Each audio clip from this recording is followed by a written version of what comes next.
اس طرح کی جو خواتین ہوں گی ان کے ساتھ تعلق جو ہے جنسی وہ جائز ہے۔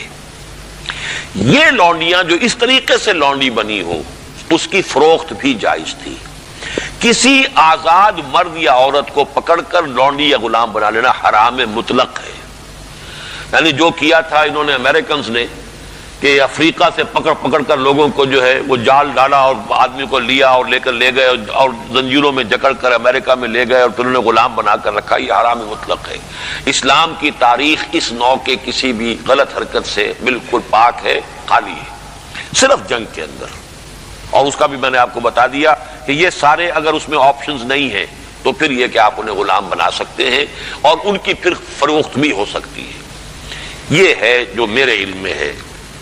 باقی کسی کو خام خواہ آپ نے خرید لیا اور کسی کو پکڑ کر کسی آزاد کسی مرد یا عورت کو اور زبردستی لے جا کر کے بھیجا، یہ تو بالکل حرام مطلق ہے، بہت بڑا جرم ہے۔ یہ ضمنی سوال ایک صاحب نے کر دیا ہے کہ نکاح ان لونڈیوں سے بھی کرنا ہوگا۔ نہیں، نکاح لازمی نہیں ہے لونڈیوں کے ساتھ۔ نکاح تو کر لیا تو پھر تو زوجہ ہو گئی، وہ علیحدہ کیٹیگری کہاں رہی۔ لیکن ترغیب دی گئی ہے کہ اگر آپ کسی لونڈی کو آپ کی وہ لونڈی تھی، وہ تھی پی او ڈبلیو کے طریقے سے آئی تھی، کنیز تھی، آپ نے اسے آزاد کیا، اس سے نکاح کر لیا، بہت بڑا نیکی کا کام ہے۔ تو ایمینسیپیشن جو تھی غلاموں کی اور کنیزوں کی آزادی کے لیے راستہ اللہ تعالیٰ نے یہ پیدا کیا کہ بہت سے گناہ ایسے ہیں کہ جن کا کفارہ یہ رکھ دیا گیا، غلام آزاد کرو، غلام آزاد کرو، اور کسی طریقے سے اس کو بہت بڑا نیکی کا کام قرار دیا گیا۔ فک و رقبۃ، گردنوں کا چھڑا دینا، آزاد کر دینا، یہ بہت بڑی نیکی ہے۔ تو اس حوالے سے اس کا معاملہ اسی طریقے سے کسی لونڈی کے ہاں سے اولاد اگر ہو گئی تو اب وہ ام ولد ہو گئی، اب وہ لونڈی نہیں رہی، ام ولد ہو گئی، اسے فروخت آپ نہیں کر سکتے، وہ آپ ہی کے ہاں رہے گی، لیکن یہ کہ وہ آپ کا اس کا درجہ جو ہے عام کنیز سے وہ بڑھ جاتا ہے۔ یہ تفصیلی قوانین ہے۔ اصولی سوال جہاں تک تھا اس کے حد تک میں نے عرض کر دیا ہے کہ اسلام میں یہ راستہ اب بھی کھلا ہے، اور اس کی حکمت کیا ہے اس پر میں بھی بہت غور کرتا رہا، اس لیے کہ بظاہر تو عام خاص طور پر آج کل کے حالات میں یہ چیز جو ہے ذہن انسان کا اس کو قبول نہیں کرنے کو تیار ہوتا کہ اس طرح کا معاملہ بھی ہونا چاہیے۔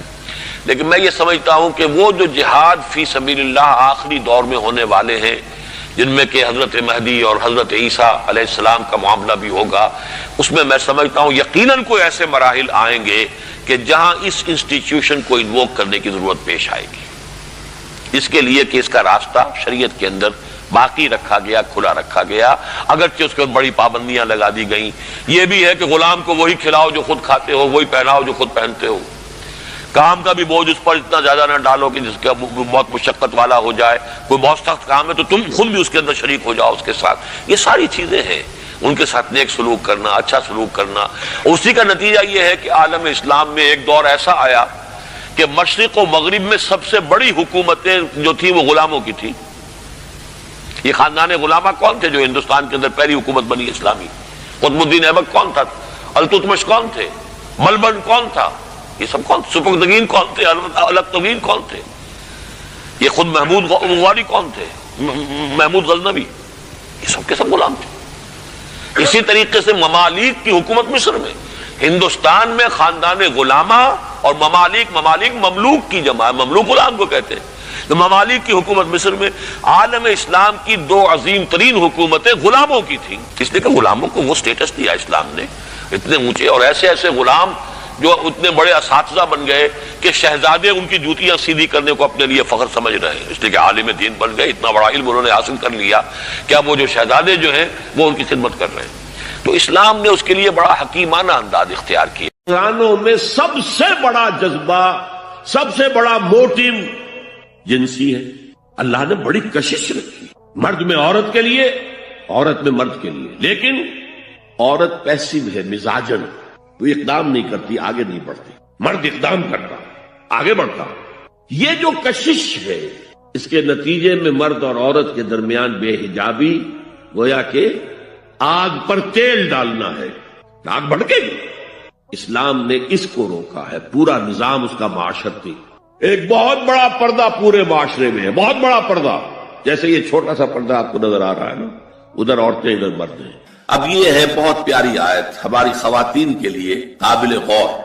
نیک بیویاں تو وہ ہیں جو تابع دار ہوں، اطاعت کیش ہوں، مردوں کا کہنا مانے، ان کی اطاعت کریں۔ حافظات للغیب، اور غیب میں ان کے لیے محافظ بنے، ان کے مال کی بھی حفاظت کرے. یہ نہیں خیانت کر کے شوہر تو گیا ہوا جو چاہو اس کے بال میں سے جس کو میں جو چاہوں دے دوں، نہیں، یہ اس کا مال جو ہے وہ اسی کا ہے، اس کی خیانت نہیں کرے گی، وہ امانت کے ساتھ حفاظت کرے گی.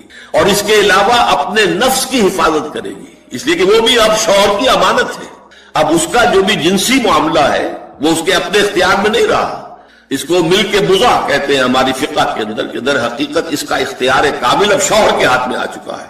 اس کے جنسی اعضاء جو ہے وہ شوہر کے کنٹرول میں ہے. مل کے بزا، ملکیت گویا کہ اس کی ہے، لہذا اس میں کوئی خیانت اگر وہ کر رہی ہے تو وہ بھی اس کے خلاف ہو جائے گا معاملہ. فالصالحات قانتات، تو نیک بیویاں وہ ہوتی ہیں جو تابعدار ہو، فرما بردار ہو، اور غیب میں یعنی شوہروں کی عدم موجودگی میں جبکہ موجود نہیں ہے حفاظت کرنے والی ہوں، اور وہ حفاظت مال کی بھی اور ان کا اپنے نفس کی بھی. اور یہ کام آسان نہیں ہے، آپ کو معلوم ہے. شوہر کبھی 4 مہینے کے لیے باہر چلا گیا، کبھی 1 سال کے لیے باہر چلا گیا ہے. عورت کے لیے اپنے نفس کو تھامے رکھنا، اپنے جنسی خواہشات کو، فرض کی جوان عورت ہے، اس کی بھی تو نفسانی خواہشات ہیں، تو آسان کام نہیں ہے. یہی وجہ ہے، آپ کے علم میں ہوگا کہ واقعہ بڑا عجیب پیش آیا تھا، اس کو بیان کرتے ہوئے شرم بھی آتی ہے. حضرت عمر رضی اللہ تعالیٰ عنہ اپنی رات کے گشت میں ایک مکان کے پاس سے گزر رہے تھے، تو انہوں نے سنا کہ ایک عورت جو ہے وہ بڑے درد بھرے الفاظ میں کچھ گا رہی ہے. اگر مجھے اللہ اور اس کے رسول کا فرق کا خوف نہ ہوتا تو تم دیکھتے کہ اس وقت میری چارپائی جو ہے چرچرا رہی ہو. تو اس پر حضرت عمر جو ہے وہ دم تنبہ ہوا کہ ہمارے لوگ جو ہیں جہاد پر جاتے ہیں، سال بھر تک واپس نہیں آتے، تو اس سے تو سوسائٹی کے اندر بہت زیادہ جو ہے ایک اندیشہ اور خطرہ پیدا ہو جائے گا. تو انہوں نے اب دیکھیے یہ بات بھی کہ دین میں کوئی شرم اور حیا اس معاملے میں نہیں ہے، کہ اپنی بیٹی سے پوچھا، حضرت حفصہ سے. اب وہ بیٹی بھی ہے اور ام المومنین بھی ہے، حضور کی اہلیہ ہے تو ام المومنین ہے، لہذا حضرت عمر کے لیے بھی ماں کے درجے میں ہے، اگرچہ ہے حضرت عمر کی صاحبزادی. کہ تم مجھے بتاؤ حفصہ، ایک عورت زیادہ سے زیادہ کتنے عرصے تک صبر کر سکتی؟ اور کوئی قباحت محسوس نہیں کی حضرت حفصہ رضی اللہ تعالی عنہا نے، کہا 4 مہینے. تو پھر انہوں نے یہ آرڈر نافذ کر دیا، کوئی مجاہد 4 مہینے سے زیادہ جو ہے وہ بحث پر نہ رہے، لازماً وہ آئے چھٹی لے کر اور وہ گھر پہنچے.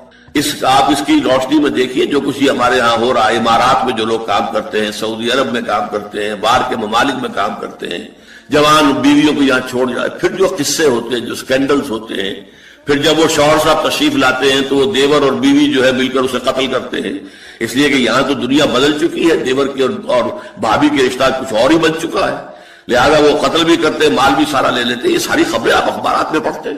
یہ کیوں ہے؟ فطرت کے خلاف ایک طرز عمل آپ اختیار کر رہے ہیں. یا تو اپنی فیملیز کو ساتھ لے کر جائیے، یا یہ ہے کہ پھر